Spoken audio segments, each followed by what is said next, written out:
Hello and welcome back to Women Who Lead. And we are rounding out the month with some of the powerhouse Latinas who have made this year's NAHREP Top 250 list. For those who are not familiar, and I'm surprised if you aren't, the National Association of Hispanic Real Estate Professionals, of which I am a past president of, recognizes agents across the country whose hard work and dedication have led them to an outstanding number of transactions in an effort to increase sustainable Hispanic homeownership.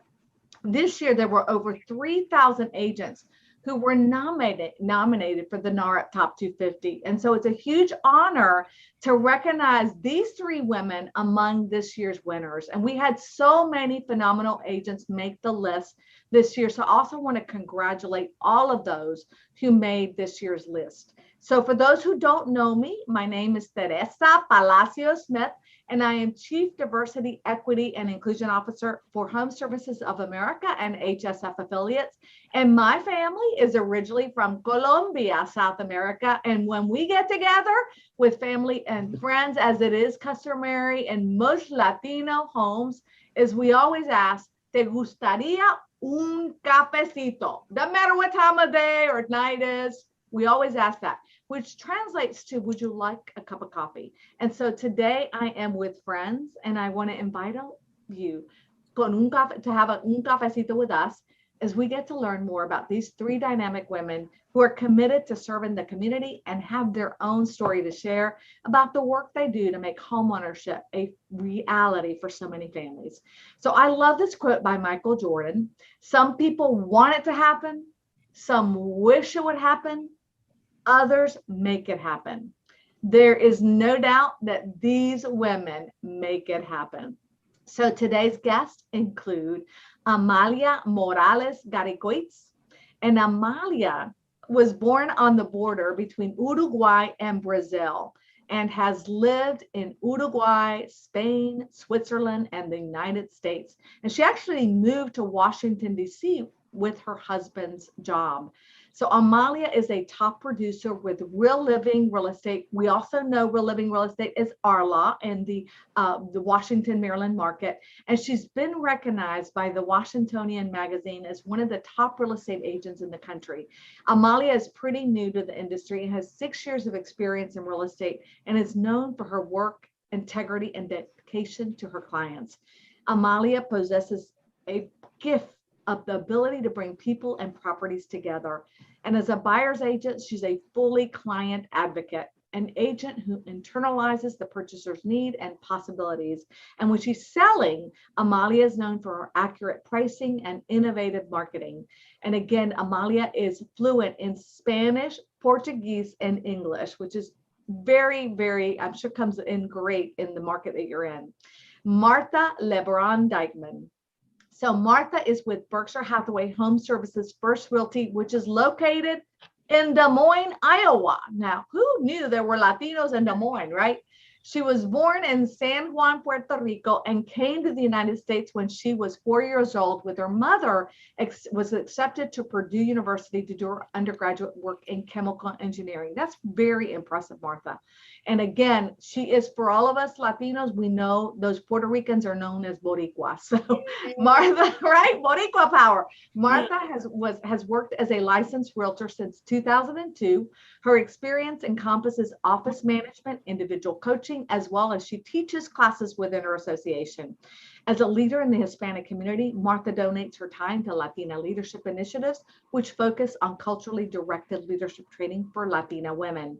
In addition, she is passionate about helping clients build wealth through their real estate transactions and investments. And Martha, we are celebrating Pride Month this month as well. So I want to honor you and Christine, because I know that you moved to Des Moines together, and you are such great welcoming hosts when I travel to your city and your state. So there we go. Esther Percol. Esther has over 40 years of experience in the real estate industry and is one of the most respected realtors in the Miami Beach luxury market and surrounding neighborhoods. Esther started her career as an assistant and worked with resales and rentals at Brickell Place condominiums. Now, for those of you who don't know Miami, Brickell at one time was not the beautiful area it was, and she helped develop it with some of the developers that she worked with in that area. In 1995, she created a small real estate boutique firm called Gerard International Realty, which she later sold to our Ron Sheffield, our very own, and Al Harper, and joined the EWM family. Esteb prides herself on her integrity and work ethic, which has paved the way to create an unparalleled friendship and connections, as well as her impeccable reputation amongst clients and peers alike. She was born in Cuba and raised in the heart of Miami, and is one of the pioneers of the luxury real estate market, contributing to the rebirth of the city in the course of her 40-year plus career. She's a member of the EWM International Realty Champions Club at the Diamond level, the highest level of achievement in sales, representing the top realtors ranking and the top 0.5% nationally. Goddess, Sarah is hot, hot, hot. And at BHS, the EWN, her team ranked number 2 company-wide for medium-sized teams. Esther is recognized as one of the top agents nationwide by Wall Street Journal and Real Estate Trends, and is top agent in the state of Florida. So I want to welcome all of you. I'm so excited. Can't wait to talk to you. So let's get started. And you all know my first question is always, how did you end up in real estate? And I'm going to start with you, Martica, then we'll talk to Esther, and then Amalia. So Martha, how'd you get started in this business? Fantastic. Thank you for having me. I actually got started by accident. The realtors who were touring me around, showing me houses, overheard a phone call I was doing in Spanish. They apparently had a need for Spanish-speaking realtors in the state of Iowa. At the time that I joined, there were only 4. And of those 4, 2 were actually speaking Italian and doing their best. And so I didn't know much about real estate then, but I got up to speed very quickly. And that is how I ended up in real estate, because of my realtors. Wonderful. And you saw, obviously there was a need, and there has been, and now even more so as people are moving into from California and to the West Coast into your marketplace. It's certainly come in handy. So I think that's fabulous. How about you, Esther? How'd you get into real estate? This is what I really always wanted to do. I would ride my bike around the neighborhoods when I was growing up in Miami Beach. We lived in an apartment, and you know, back then you ride your bike anywhere and everywhere. And I always wanted to get into selling houses. I got a little sidetracked because my parents made me go to college. So I went for 4 years, which was great fun, and I'm glad. But I did nothing with my degree, which was at the Diamond Speech Therapy. And there was no real estate degree or anything like that available back in the 70s. So when I graduated, I went to work for in Brickell Avenue, which were the newest high rises built in Miami. And because so many people bought multiple units, they kept a little resale and rental office. And because so many of the owners were from Venezuela, you know, South America, and didn't speak English, I was sort of, they thought, the Spanish speaking person. But, you know, when you're from Cuba and Miami back in those days, you forgot your Spanish, or your parents spoke to you in Spanish at home and you answered in English. So your fluency wasn't great. Your grammar wasn't great. But my American boss didn't know that. And so, you know, I would just walk around with her translating, saying, you know, whatever came to mind to try to make the non-speaking client understand me. And they did. And then from then on, I just stayed with that developer, who then built the first high-rise in South Beach, when again, nobody believed in South Beach.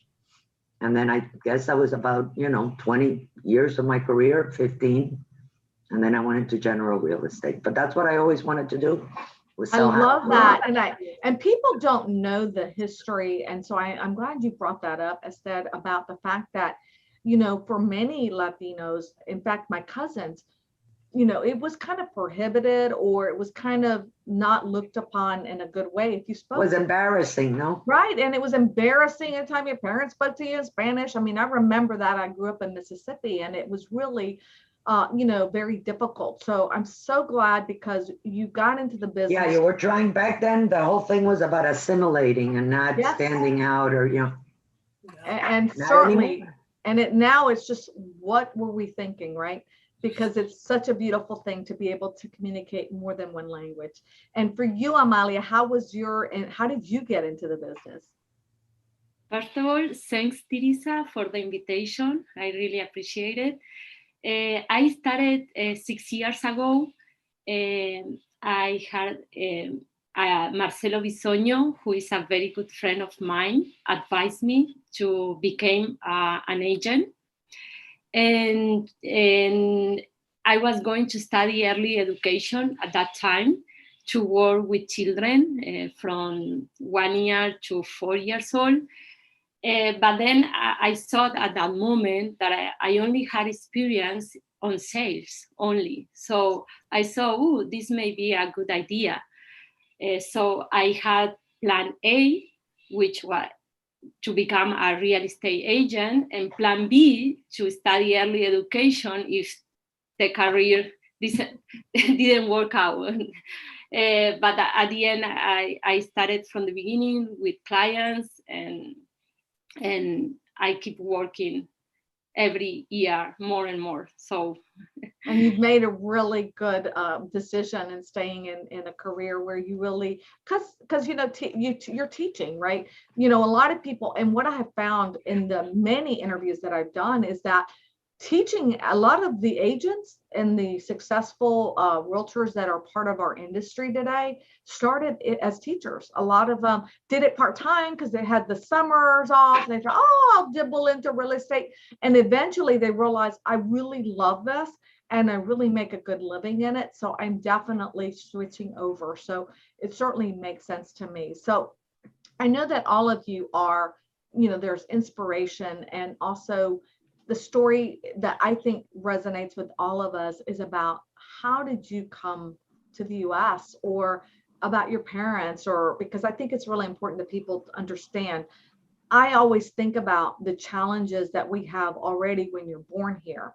Imagine when you aren't. So, and then you come here and trying to learn the language or even do sales. So I'm going to start with you, Martha, and then Amalia, and then Esther.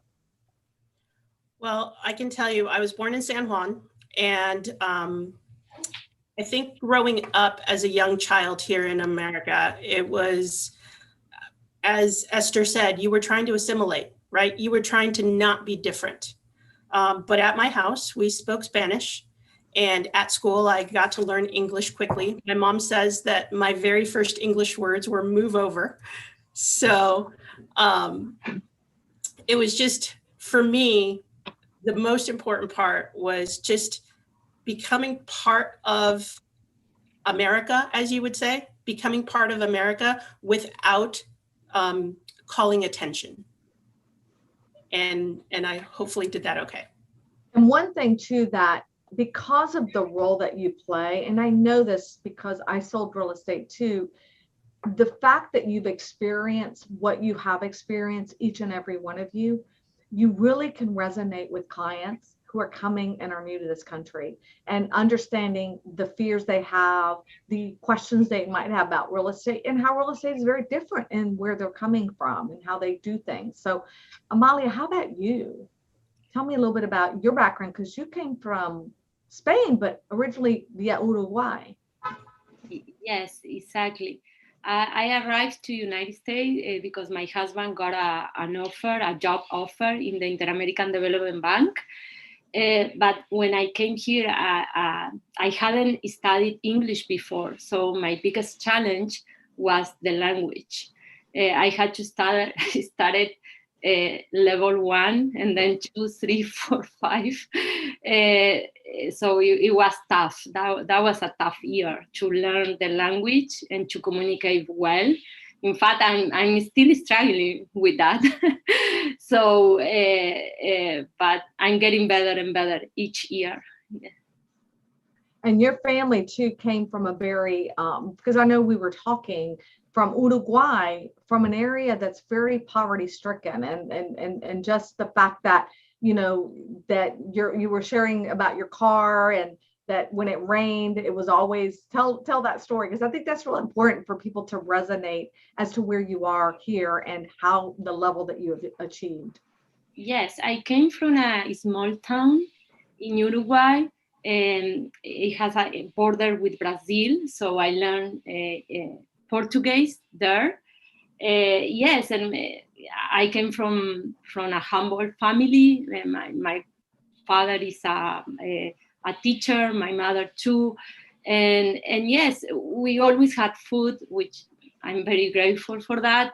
But we didn't have luxury at all. You know, in my house it was very humble, and my father had to had a Chevrolet. I don't know if you are familiar with that car. And I remember, yes, when it rained, it flooded, and we Oh no. car on the streets. Yeah, and that was and I remember the last time I went to visit him, we were going in a hill, and the motor started to do it. And my father was, oh, I have a fire extinguisher in the car. It goes on fire. And I was, oh, some things doesn't change. I was thinking at that moment, because that was 2 years ago. We all have those stories of our family, right? That people don't realize, right? Esther and Cubana, you know, imagine that. So tell me a little bit about that. When we came from Cuba in the early 60s, you know, Miami Beach and was like, I guess, a very affordable place to live. And, you know, I guess being from Cuba and being near the water, a lot of, you know, Cubans and other relatives that were here lived on the beach.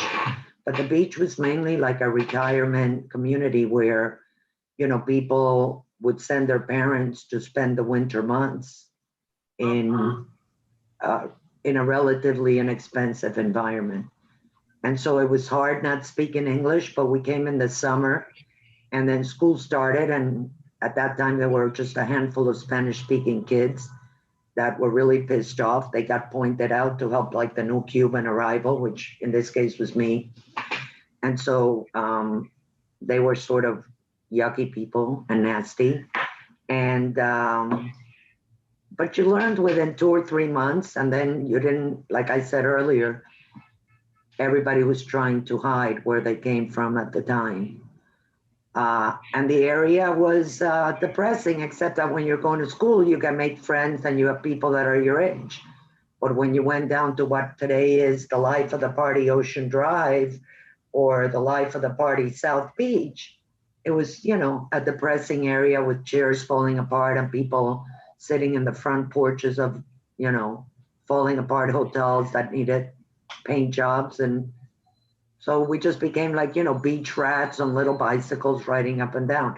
But I have a story about the rain, because when I was in high school, we had a Ford Falcon, and it started pouring rain like it often does in the tropics. And we hit a pebble on the street, and the window came down, and the rain started coming up into the car. So we took an umbrella, we hit some guy coming on the bicycle. So we all have these stories about these, you know, ratty cars that we used to drive, and life in a, you know, a difficult life in many ways. Well, and what I think this real estate career has really afforded us, because I want to share that and resonate with so many audiences, the opportunity to create wealth and the opportunity to grow and to help others grow. And obviously, if we knew back then, Esther, I would have purchased a lot of that property, and that, you know, and look at where we would have been today. So that's really kind of, it just resonates with a lot of people, understanding where we came from, appreciating it, and realizing that the real estate is the one thing that people can buy into that's always going to be a great investment. So give us 3 tips, and Esther, I'm going to start with you, that you can share with the audience about being successful in business. You know, and if you only have 1 or 2, that's fine, but 3 things that you can share with the audience on what's made you so successful in the business. I think that we all have to remember that at the end of the day, this is a service business and you're here to serve somebody purchase a very important asset to them, whether it's a first home or a vacation home. So I know that what they're seeking from us is guidance and knowledge, and that is market knowledge, where the market's been, where the market is, and sometimes, where you think the market's going. I can tell you that after 40 years in this business, the greatest advice I could give anyone that is, buying or starting, making their first purchase or their second, by the time they make their third, if they don't know this, I have no business telling them, is, have holding power. Don't overextend yourself. Don't spend more than you can, because it is a roller coaster ride of a market when you look at it over a long span of time. However, having the holding power will help you through the downtime, and inevitably there'll be an uptime at the end. As a realtor, what we need to bring to the table is knowing the market. And I remember that when I started in this market, we used to have something called farms. It was also a much different market. Our multiple listing and our available inventory came from a book that the Board of Realtors published once a month. It wasn't like now that you get an alert every time something happens on the market. Yeah. But you start small and you focus in a small area, because when you try to encompass a huge market, then you become, you dilute your knowledge and you dilute your power, in my opinion. Having said that, when you are in the business long enough, you will learn to know all the markets. But when you're focusing on starting out, sometimes one condo building is enough. You don't need 10. Sometimes 10 blocks of residential homes are enough, or a neighborhood. Eventually, you'll get to know everything. And nowadays, we're very lucky in that we can look everything up. Back then, it was asking people or trying to figure it out. We didn't have the tools back then that we have today, yet I still, before I go out, review the market, write down notes, because I don't want to, if I don't know the answer, I will say it. I don't know the answer, nothing wrong with not knowing the answer, but it's just so much better to have the answer in front of you and whip it out. Yeah. I don't know if that's 2 or 3 things, but there's a few. That's a great advice. And I think for newer agents too, that they try to learn so much, learn the basics, concentrate on your niche market, get that 100% right, and then move on. I love that advice. How about you, Martha? I think the 3 tips that I would give to an agent would be 1, show up. You gotta show up every single day. That's number 1. Number 2, I would say never give up. Even if you don't see a way, there is a way. And so ask for help, right? And I think my 3rd one kind of breaks up into 2. I'm very much a goal setter. So my number 3rd tip is to set goals. And 2 goals that I think are very important are to stay in communication with all of your people. And I mean all, clients, not clients, hairdressers, doesn't matter. Stay in communication. And my second number 1 goal is to know the market by talking to other agents across the country. Because what happens is real estate, because we are a global world, has a ripple effect. So what's happening in Florida and DC right now will eventually touch Iowa in some way. Once in a while, we get to start something and it'll touch that way. But for the most part, we're all pretty global. So talk to other agents every week if you can, what's happening in their market, and share the information.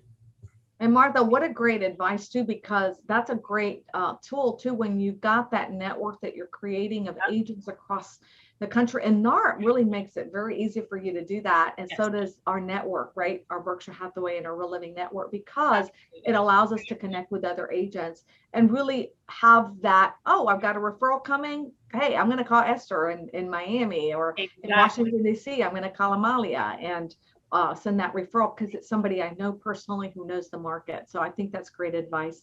Amalia, you and I were talking, and I thought you shared a very important story with me about what some tips that you think are really good. Yes, like Esther and Marta mentioned, for me it's very important to know the market very well, and when you don't know the market, to rely on data. I think it's very important. One tip for realtors and for agents is to have knowledge of the market. That's my first tip. The second one is to listen well, carefully, and Yes. be 100% present at that moment with the client. It's very important to really listen to the other person, because sometimes the other person is talking and you are thinking about other things, so you are not listening. So that's my second tip. And the third one is to be honest. And when you don't know something, it's fine to say, I don't know. And it's okay, because you build trust with your clients, which is, I think, is the most important thing. Yeah. And I love that you shared with me, Amalia, the fact that one case where you actually lost a deal because you didn't listen. Yes. You were in the midst of doing something else. You had other things. You were trying to get to a location, and the agent gave you specific directions on how to submit an offer, what the requirements would be. And you didn't really, it went in, but it didn't stay, right? Because you didn't write it down. So I thought that was great advice, because a lot of times we are moving at 100 miles a minute and we don't take the time to really listen to our clients, or to really listen to other agents as to, hey, here's something you might want to do to get this offer, accepted. So it's really important that you do take the time when you're talking to people and sit down and actually listen. So moving on about, because you all work with Latino clients. Esther, you actually work with a high-end clientele, and I'm sure you do too, Amalia, but you also work with first-time home buyers. So is there any unique differences, and anybody that wants to answer this question can answer it, between working with Latino clients versus other clients? And if so, what are they? I think having gone full circle from, the days that we started talking about wanting to hide your identity to now, being very, very proud of your identity, you find that at this stage of the game, that there is a camaraderie, and there's like a warmth, and there's like a common knowledge, or a common that of things you can say and things you can do with someone that speaks Spanish, that's a Latino, that you can't do with someone that doesn't. Whether, it's a European, or it's just like, talking to a Venezuelan or a Colombian, you're talking like the same language, and there's things you can throw out there, and, coños you could say, or whatever it is that you just can't do in another language. And it's just a common language. And the bond, when you show up and you start talking Spanish, like there's a bond and something that comes together so much quicker, an ice that breaks a lot faster than with someone that isn't like a Latino. There's something that I can break through right away. And I'm not quite sure what it is, but like I said, sometimes it's a word you throw out, or, something that, like a cafe, or, you bring a colada. Yeah. And and already they're like, you open the door wider than on some other situations. It's even that like simple thing, like te gusta, un café cubano or colombiano, hey, because we Colombians believe to have the best coffee, and Cubans think that you guys have the best too. But I will tell you one thing, and I've said this for years. When you go to show a house of like a Latin person, or you could say Venezuelan, Colombian, Cuban, whatever, You walk in through that door and the first thing they offer you is a café. Un cafecito. It's so true. You want a café. So, you know, it's like a break of a very fast break into the heart of a family or the heart of a home. And Esther, I think you hit it too. How about you, Martha, or Amalia? Anything else that you want to kind of talk about? Well, just based on the language detail, I also want to throw in that across the Spanish-speaking world, we use similar words with different meanings. And so I've run into having situations where I'm thinking my client's going to meet me there in a minute, and he planned on meeting me there later this afternoon. And so that's definitely something that only happens to Spanish speakers, because Latino time versus American time, right? That's So correct. understanding the difference, and there is a difference for those of you who are, you know, you really want to know, okay, are you talking about, so you kind of have to identify really, are you, and knowing that there might, and you got to know each client personally, right? The first time as to what they mean, because every client is different, especially if they've been assimilated into this culture. Amalia, how about you? Anything you can say that's maybe unique? Yeah, I remember an experience I have with a Mexican client.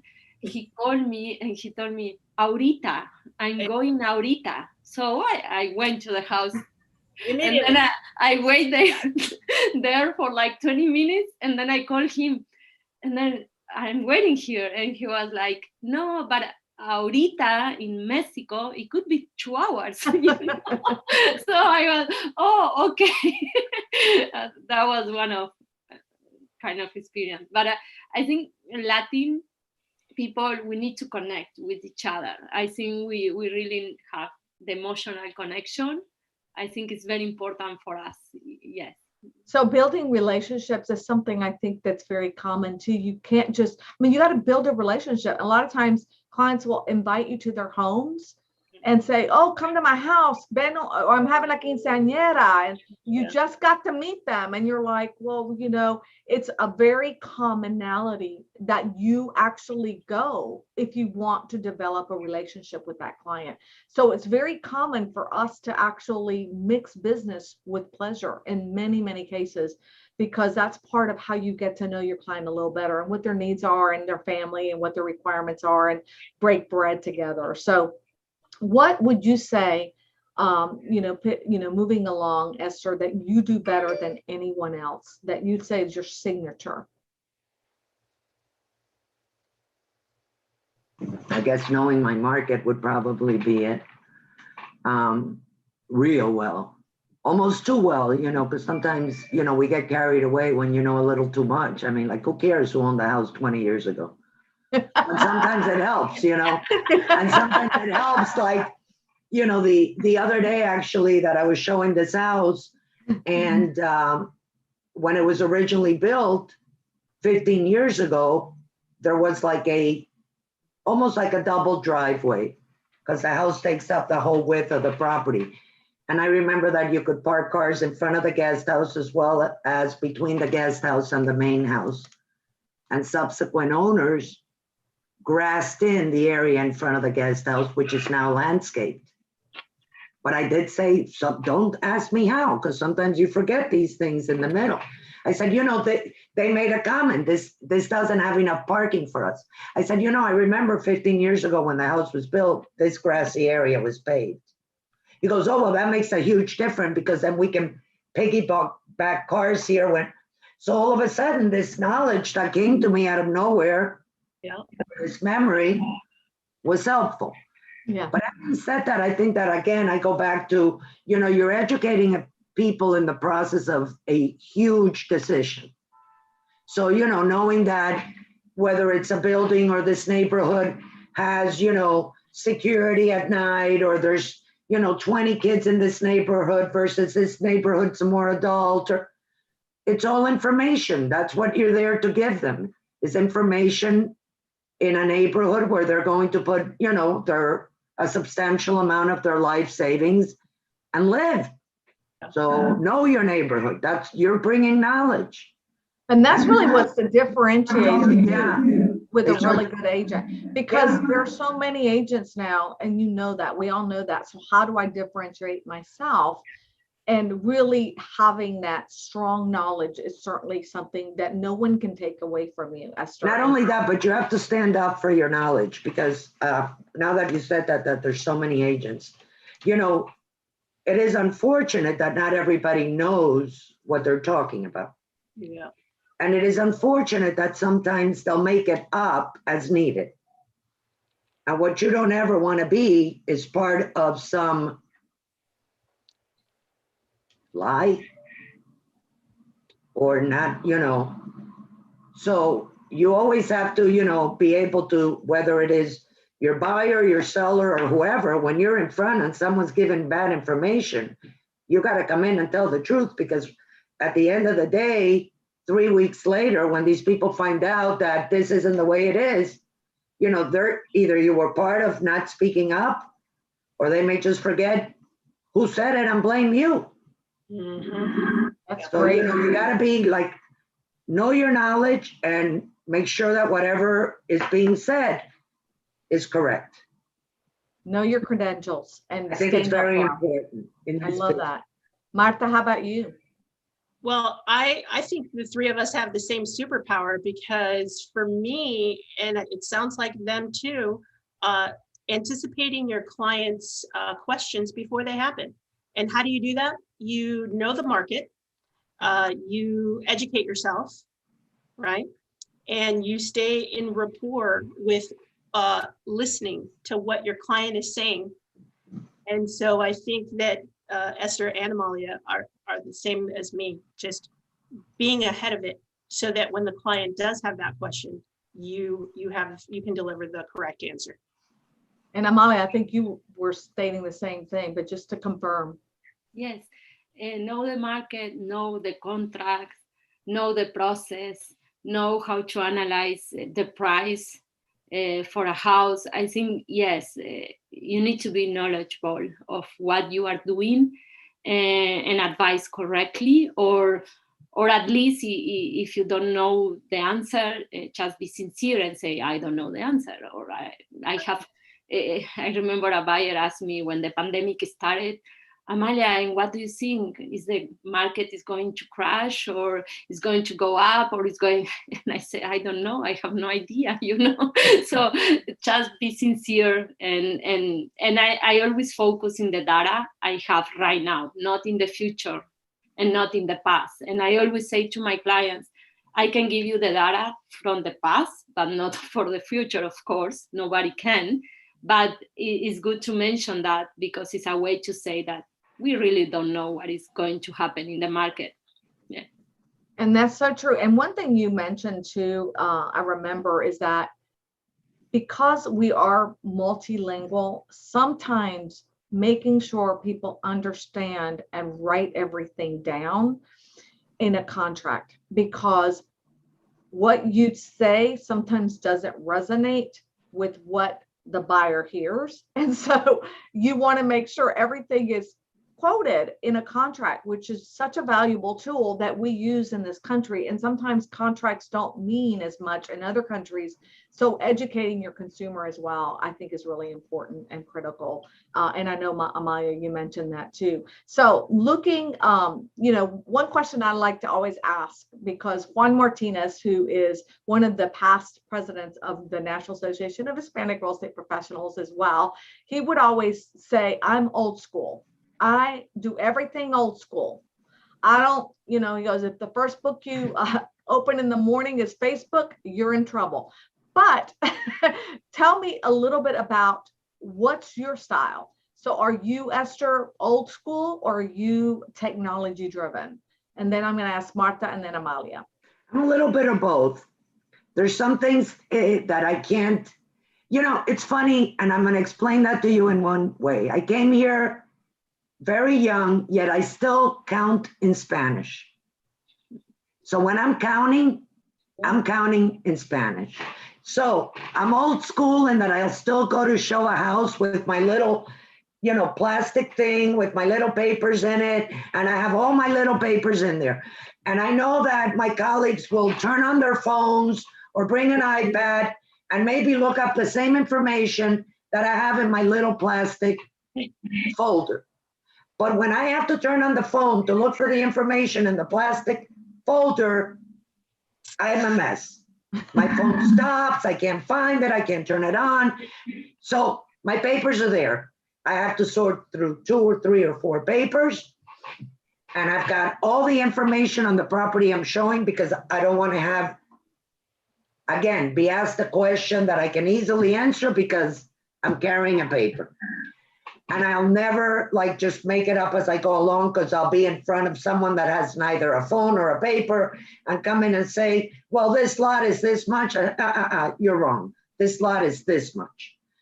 So from that end, I do have papers and I do carry them around. But I also rely on technology, which is amazing because all these things that, we carry in our heads or things we know, we can verify with technology.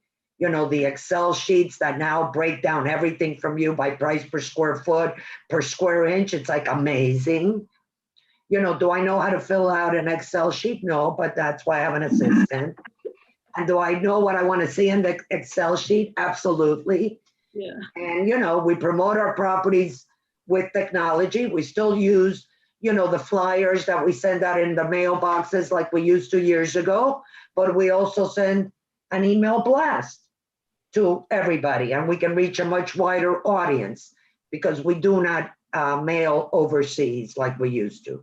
So, we use it all and it all comes together beautifully. And so I don't think we leave a stone unturned in either world, but maybe that's because I came from, a paper and pencil type of world. But see, that's what's beautiful because it tells you that old school still works. It still works. And also with the advent of technology, that's also a tool it's a resource, but it's you that really makes a difference. Martha, how about you? I'm going to say I'm new school, so I definitely use technology a lot more. Between my laptop and my phone, I can do 100% of my business on those 2 devices.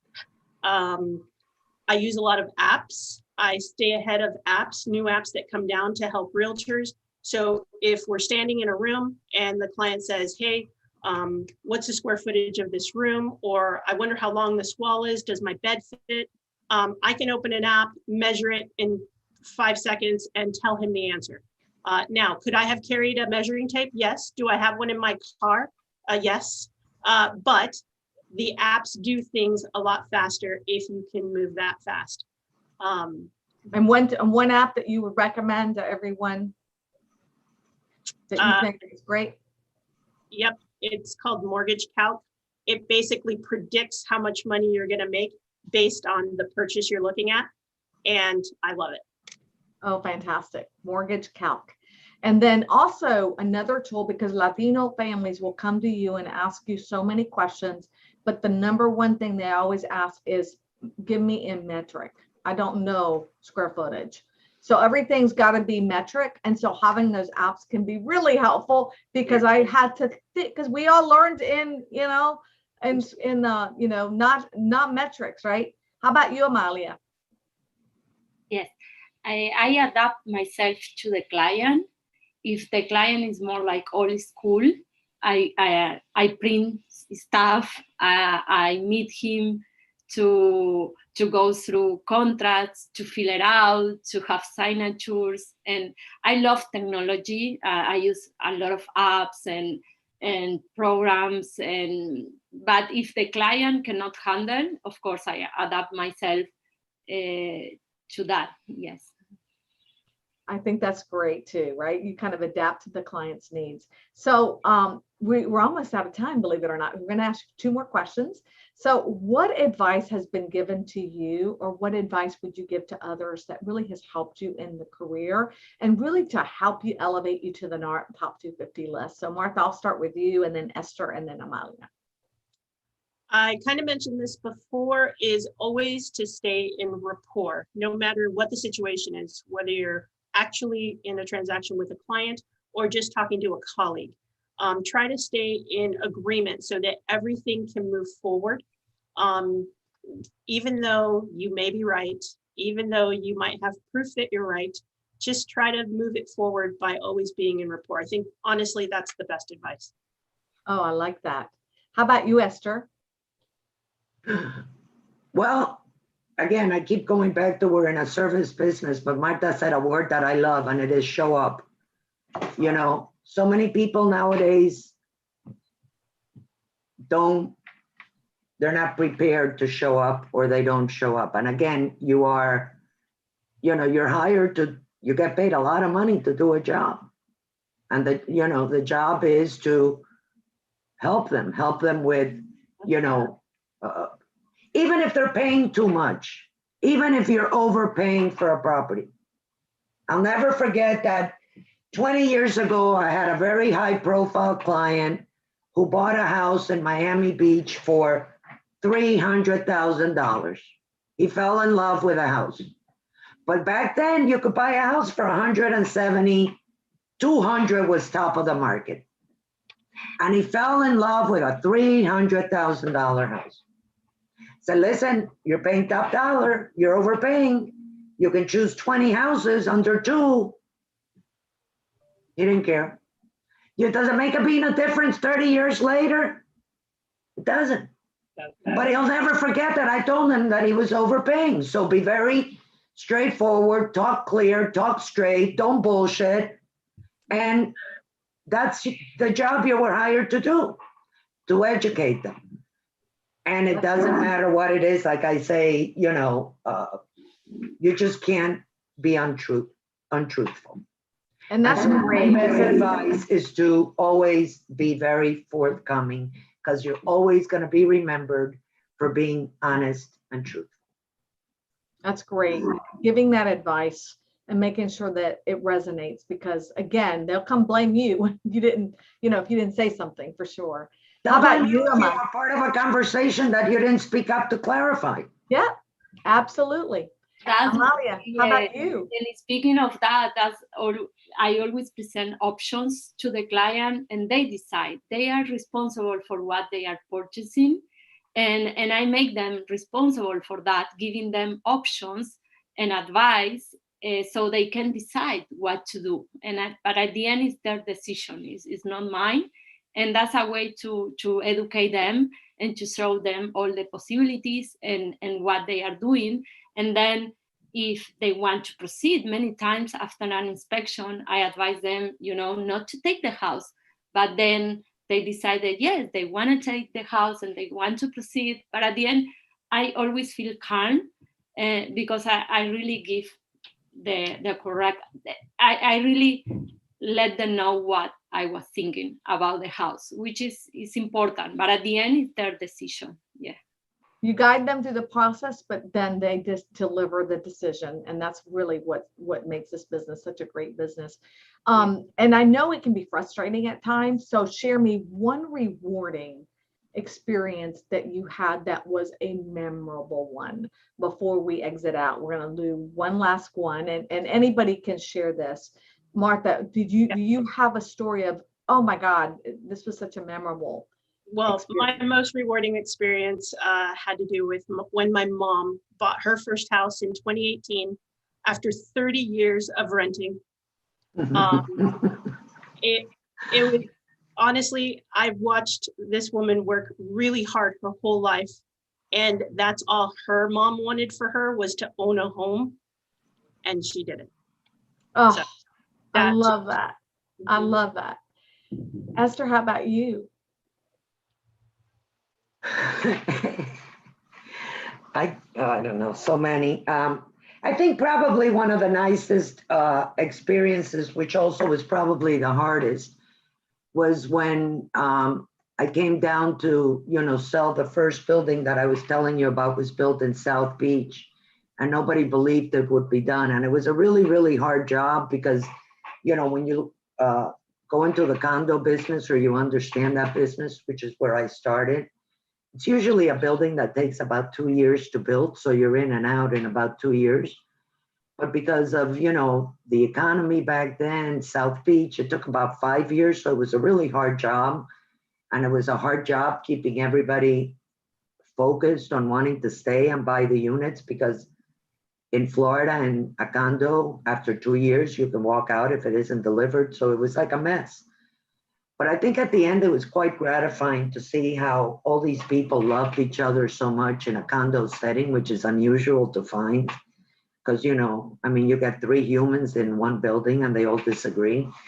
And these were like people that, you know, really sort of loved the neighborhood. And it was a real sort of pioneering effort in a blighted area that now became one of the wealthiest neighborhoods in the city.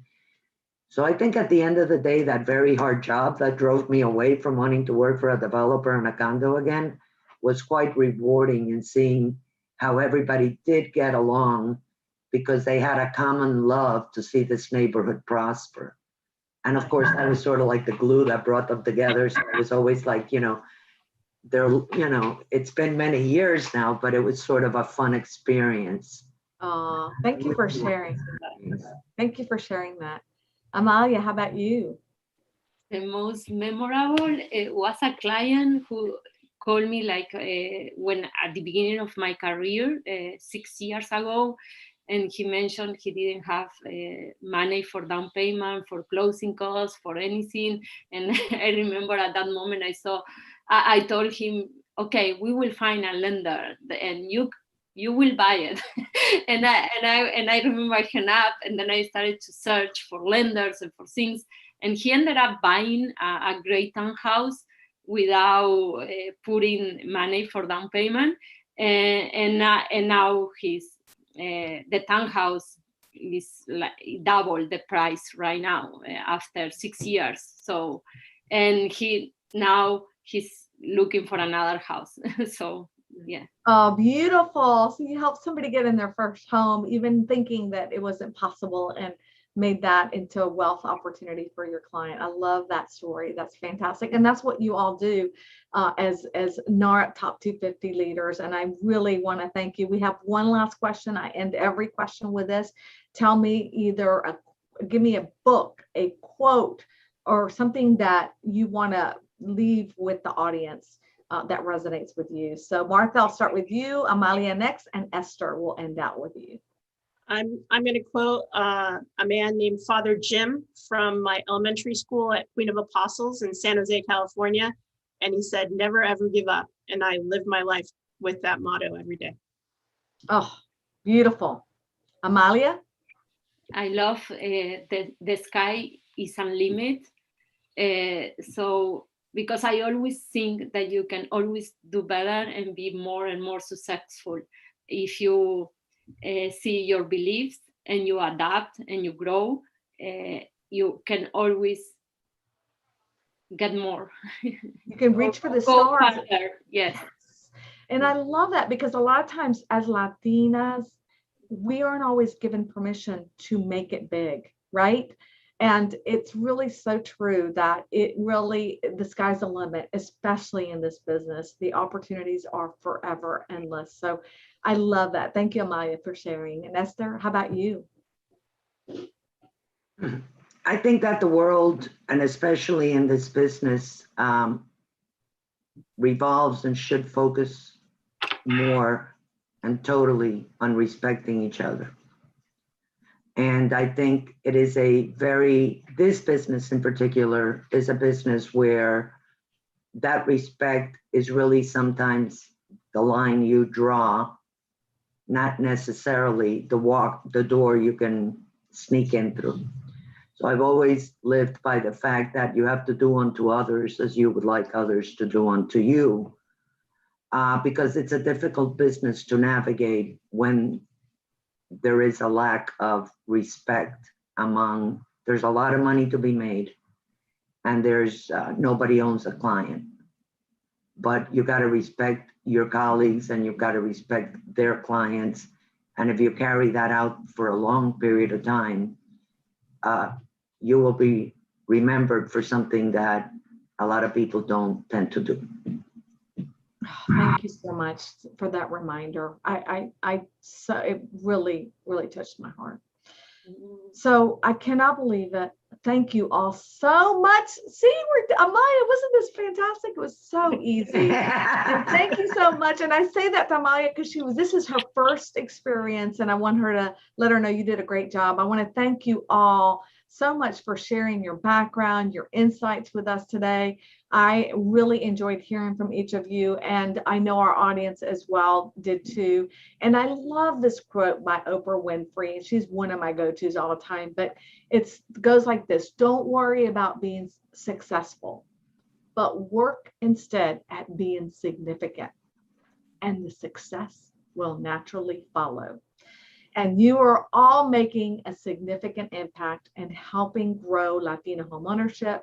So I want to thank you for your leadership and for all that you do to make us at Home Services of America, at Berkshire Hathaway Home Services, and at Real Living so proud to call you our own. So again, thank you again. And all of you out there, we will be taking a hiatus the week of July 4th, but I want to you to join us on July 21st, when we're going to be featuring empowering leaders.